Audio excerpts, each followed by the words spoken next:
안녕하세요. 오늘있게 박준길 목사입니다. 우리의 신앙이 우리의 자녀들에게 잘 전수되고 또 잘 이어져 가는 건 너무 귀한 축복이죠. 근데 그게 쉽지 않습니다. 어렵습니다. 그래서 우리의 삶이 늘 우리의 자녀들에게 본이 되어야 되고 또 그런 믿음이 또 세대를 이어갈 수 있도록 우리가 기도해야 될 것 같습니다. 오늘 나눌 말씀은 사사기 2장 1절에서 10절의 말씀입니다.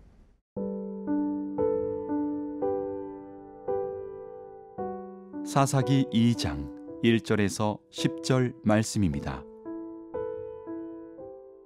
여호와의 사자가 길갈에서부터 복임으로 올라와 말하되, 내가 너희를 애굽에서 올라오게 하여 내가 너희의 조상들에게 맹세한 땅으로 들어가게 하였으며, 또 내가 이르기를 내가 너희와 함께한 언약을 영원히 어기지 아니하리니 너희는 이 땅의 주민과 언약을 맺지 말며 그들의 제단들을 헐라 하였거늘 너희가 내 목소리를 듣지 아니하였으니 어찌하여 그리하였느냐. 그러므로 내가 또 말하기를 내가 그들을 너희 앞에서 쫓아내지 아니하리니 그들이 너희 옆구리에 가시가 될 것이며 그들의 신들이 너희에게 올무가 되리라 하였노라. 여호와의 사자가 이스라엘 모든 자손에게 이 말씀을 이르매 백성이 소리를 높여 운지라. 그러므로 그곳을 이름하여 복임이라 하고 그들이 거기서 여호와께 제사를 드렸더라. 전에 여호수아가 백성을 보내매 이스라엘 자손이 각기 그들의 기업으로 가서 땅을 차지하였고, 백성이 여호수아가 사는 날 동안과 여호수아 뒤에 생존한 장로들 곧 여호와께서 이스라엘을 위하여 행하신 모든 큰 일을 본 자들이 사는 날 동안에 여호와를 섬겼더라.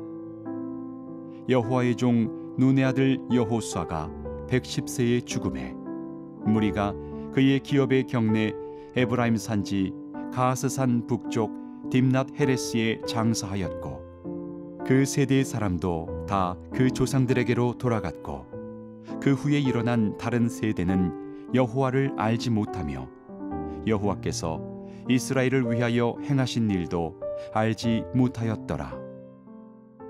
사사기 2장의 내용은 왜 그런 잘못이 됐는지에 대한 근본적인 원인, 근본적인 문제가 무엇인지를 보여주는 그런 내용입니다. 오늘의 본문에 보면 여호와의 사자가 길갈에서 복임으로 올라와서 백성들에게 말을 합니다. 하나님의 말씀을 전달하는 거죠. 이스라엘 백성들이 무엇이 문제인지를 보여주는 장면입니다. 2절 말씀인데요. 너희는 이 땅의 주민과 언약을 맺지 말며 그들의 제단들을 헐라 하였거늘 너희가 내 목소리를 듣지 아니하였으니 어찌하여 그리 하였느냐. 여기에 보게 되면 분명하게 또 하나님께서 말씀하죠. 너희는 이 땅의 사람들하고 언약을 맺지 마라. 너희가 그 제단들을 헐라 하였지만 너희가 내 목소리를 듣지 않았다라고 얘기합니다. 온전한 헌신, 하나님의 말씀에 대한 온전한 순종이 중요한데 이스라엘 백성들이 그렇지 못하다는 것을 말해줍니다. 그리고 이 말씀을 어긴 그런 내용들이 이후에 보면 계속해서 나오고 반복하는 것을 보게 됩니다.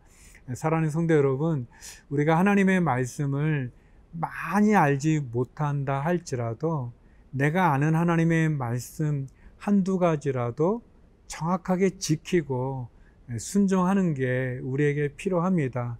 우리가 잘못을 하고 우리가 죄를 졌을 때 하나님이 우리에게 양심을 통해서 또는 목사님의 설교나 또는 큐티의 말씀이나 여러 부분을 통해서 하나님 우리에게 가르쳐 주십니다. 그 가르쳐 줄 때마다 우리가 그 말씀으로 돌아가고 그 말씀에 순종해야 되는데 우리가 그 말씀을 지키지 않는 그런 모습들을 보게 됩니다. 결국은 불신앙이죠. 이스라엘 백성들 같은 경우에는 하나님 다 쫓아내라고 했는데 다 쫓아내지 않았습니다. 여러 가지 이유를 들어서 여러 가지 핑계를 대는 거죠. 탓을 하는 거죠.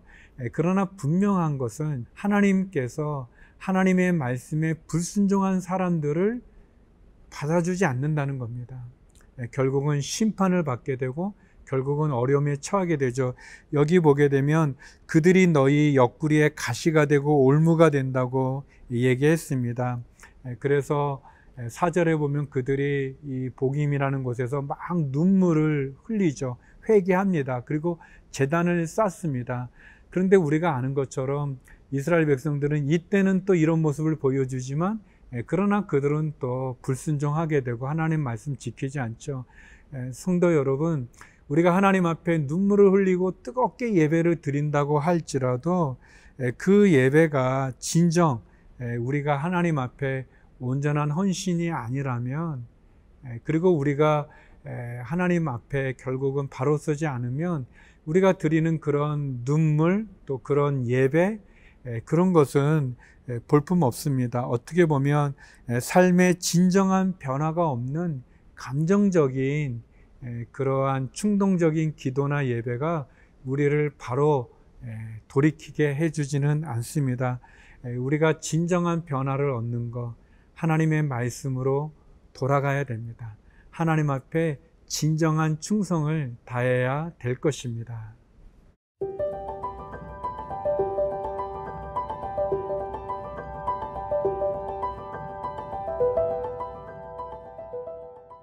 여기 이제 세대가 나오는데요. 어떻게 보면 이제 출애굽기에 이 바로의 폭정 가운데 노예로 지냈던, 출애굽했던 그런 1세대가 있고요. 그 1세대는 이제 광야 생활 가운데 다 죽죠. 그리고 2세대가 있습니다. 2세대가 이제 가나안을 정복해 가게 되는데, 여호수아와 함께 가나안을 정복했던 그 2세대도 이제 죽게 되고, 그리고 이제 3세대가 등장하게 되는 거죠. 이 3세대는 가나안에서 태어난 사람들을 말하고 또 가나안에서 이제 정착해서 살아가는 사사시대의 사람들을 말하는데, 안타깝게 여기 보니까 그들은 하나님을 알지 못한다. 또 하나님께서 이스라엘을 위해서 행하셨던 일도 알지 못했다라는 거죠. 쉽게 말하면 그들이 가나안 땅은 유산으로 물려받았지만 신앙은, 하나님을 믿는 신앙은 유산으로 받지 못했다, 신앙이 전수되지 못했다라는 것을 말하는 그런 내용입니다. 안타까운 거죠. 결국 하나님을 알지 못하는 이스라엘 백성들은 결국은 이 가나안의 신들을 섬기게 되고 하나님을 떠나게 되고 결국 하나님 앞에 심판을 받게 되는 그런 모습을 보여줍니다. 사랑하는 성도 여러분, 여러분은 어떤지요? 신앙이 잘 유산으로 전수되고 있는지요? 개인적으로 저는 제가 예수님을 이제 처음 믿었던 그런 1세대인데요. 근데 우리의 자녀들에게 신앙을 잘 물려주지를 못했어요. 그래서 이제 저희 자녀들이 있는데 참 부끄럽고 안타까운 일인데요. 그게 쉽지가 않더라고요. 우리의 자녀들에게 온전한 신앙을 유산으로 물려주는 게 쉽지가 않아요. 그러기 위해서 우리 먼저 믿은 우리들이 하나님의 말씀을 잘 알아야 되고 또 그 말씀대로 우리의 다음 세대들에게 신앙의 본을 보여야 되고 또 우리의 자녀들이 신앙으로 잘 정체성을 가져야 되겠죠. 어렵습니다. 그러나 중요하죠. 그 어떤 것보다도 우리가 재산을 많이 물려주는 것보다 더 중요한 것이 신앙을 물려주는 것 아니겠습니까? 우리 교회들도 그렇죠. 우리 사회도 그렇고요. 한국에도 우리가 이 신앙이 우리의 다음 세대들, 우리 차세대들에게 잘 전수되도록 노력해야 될 겁니다. 제가 미국에 있을 때 보면 자녀들이 잘 믿다가 대학에 가면서 또 교회를 떠나는 자녀들을 또 많이 봤어요. 우리의 신앙이 잘 전수될 수 있도록, 신앙이 유산으로 잘 물려줄 수 있도록 우리가 더 말씀에 굳건히 서고 또 본을 보이고 또 정체성을 잘 세워가는 그런 우리 모두가 되기 바라고, 한국교회가 되고 또 우리 믿음의 우리 성도들이 되기를 간절히 소망합니다.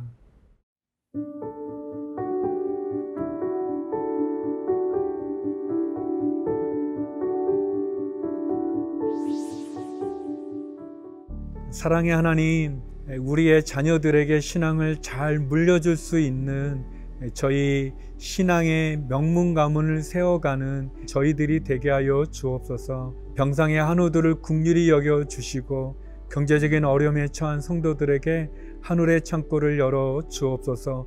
오늘 하루 우리의 자녀와 가정과 직장을 지켜주시고 해외 한인들을 축복해 주옵소서. 예수님 이름으로 기도드립니다. 아멘.